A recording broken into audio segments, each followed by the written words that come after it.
forget about the meat and potatoes of democracy. Forget about the traditional arguments that made some families' Thanksgivings uncomfortable about policy, right? I'm a leftist, you're a left winger, you're a right winger. Forget about arguing about spending, tax cuts, about welfare, about all these items that represent the actual business of the country, which frankly, the arguments over which is all good stuff. That's a sign of a healthy democracy. Forget about all that.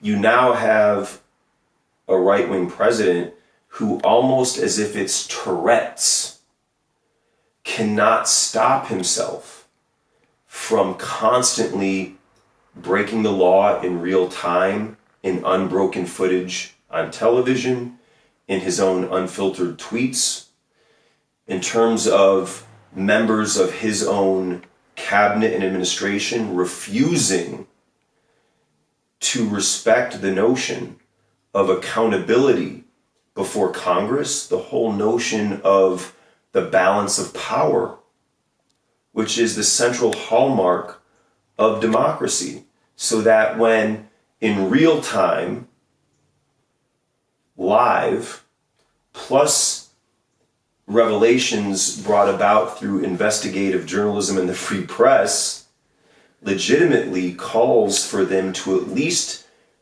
sit before the people's representatives and accept every opportunity to explain yourself.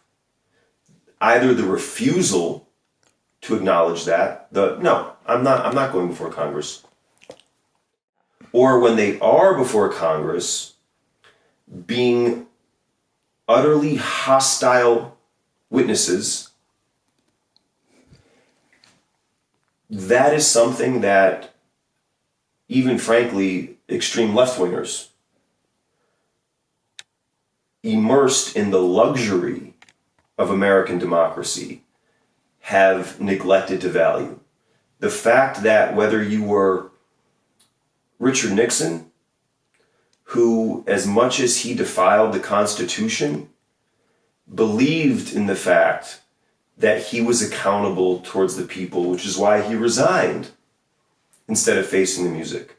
Yeah. Or whether you were Oliver North in the Reagan administration, or whether you're Bill Clinton, who had to suffer the humiliation of being put on the stand before the people regarding a blowjob. What people in America, right and left, have had the luxury to take for granted is the fact that the most powerful people on earth, i.e., the American president and the members of the American president's administrations throughout American history, have, not because of the threat of military coup, not because of the threat of law enforcement, because there ultimately is no militarized law enforcement to enforce this stuff. That they have, of their own accord, because the law says so, sat before Congress to answer questions regarding their liability for their own actions. And again, something like that has happened in two civilizations in the history of the world. The ancient Roman Republic 2,000 years ago, and the United States of America for the past century or so, in which the most powerful people in the world understand that they are accountable to the people they represent. That has ended in the Trump administration. And the right-wing voter, which I certainly, as a fellow American, am willing to suggest may very well be a decent person, is either oblivious to that because they're only watching Fox News, or after 2 decades of the proliferation of Fox News and an increasingly more extreme right-wing policy over the past 20 years, have developed so much indignation, culminating in tribalism, that they're unwilling to believe it, or just support it. And again, that has nothing to do with the difference between your values and policy and mine. That has to do with the basic notions. Do we support democracy or not? So much now to the point where Robert Mueller is an independent counsel investigating impeachable offenses of Donald Trump. He was not appointed as an independent counsel investigating Trump in the same manner that Kenneth Starr was appointed to investigate Clinton. Okay, Kenneth Starr was appointed when the Democrats finally said, yeah, we have nothing to hide, we believe in democracy, appoint the guy to investigate us, we're willing to open ourselves and avail ourselves to the democratic process. We haven't done anything. And again, he didn't find anything for which he was investigating, and they invented the prosecutable issue of Monica Lewinsky.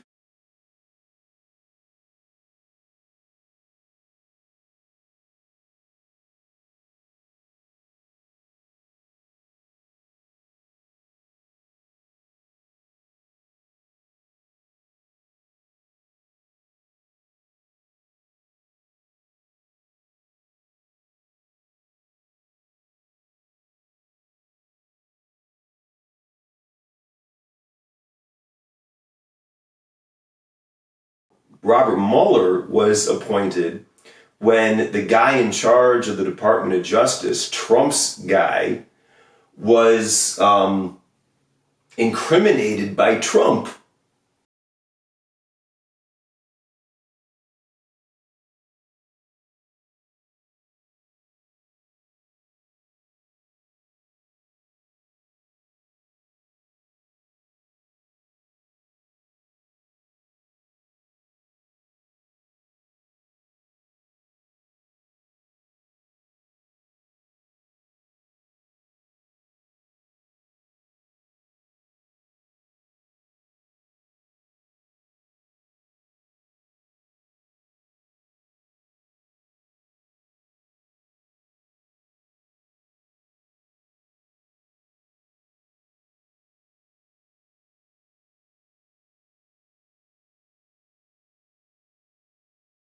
Trump has diarrhea of the mouth, okay, and he essentially, I'm sure without realizing it, publicly incriminated that Rosenstein guy, as if the Rosenstein guy was doing something that, like all of Trump's modus operandi, okay, goes against democracy. So Rosenstein, in an effort to understandably save himself, essentially recused himself and hired the independent prosecutor.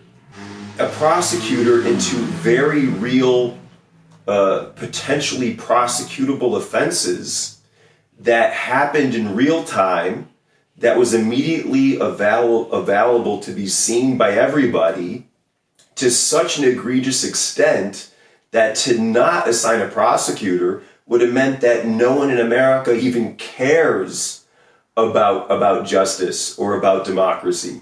And Robert Mueller, who's a lifelong Republican, he basically, in his report, concluded that every single thing we already knew about Trump's offenses is in fact true.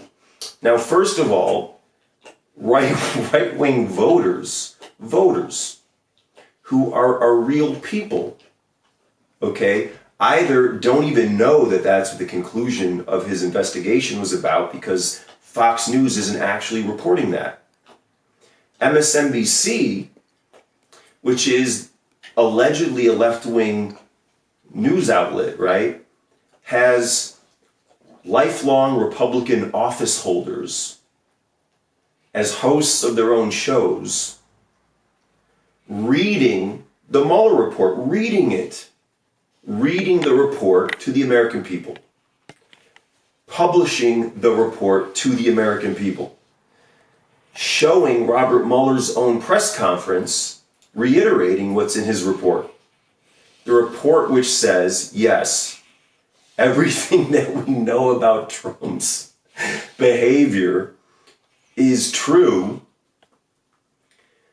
but Robert Mueller, who himself believes in democracy to such an extent that he surmises, truthfully, that in the Constitution, the president is only prosecutable through the means of Congress in what is an impeachment trial. So again, you have all these layers, these cross-referenceable layers exposing the truth and being handed to the people's machinations of democracy to see justice carried out. But you have 35 to 45% of the American people who are real people, the Republican voter, who again are not exposing themselves to these immediately demonstrable truths because they're only watching Fox News, or by now, having grown up on Fox News, have accumulated such emotional indignation at anything that is outside their tribe that they're not willing to believe it. And again, this has nothing to do with the meat and potatoes of healthy, argumentative democracy that's inherent with the fact that you're right wing, I'm left wing. And yeah, our disagreements are part of democracy. It has nothing to do with that. It has to do with an even more remedial issue of the survival of democracy itself. And I'm not an evangelist. It is not my right or my responsibility to convince anybody. And I know I'm not going to be able to. It's the immediately observable, cross-referenceable truth. And truths no longer matter in our society.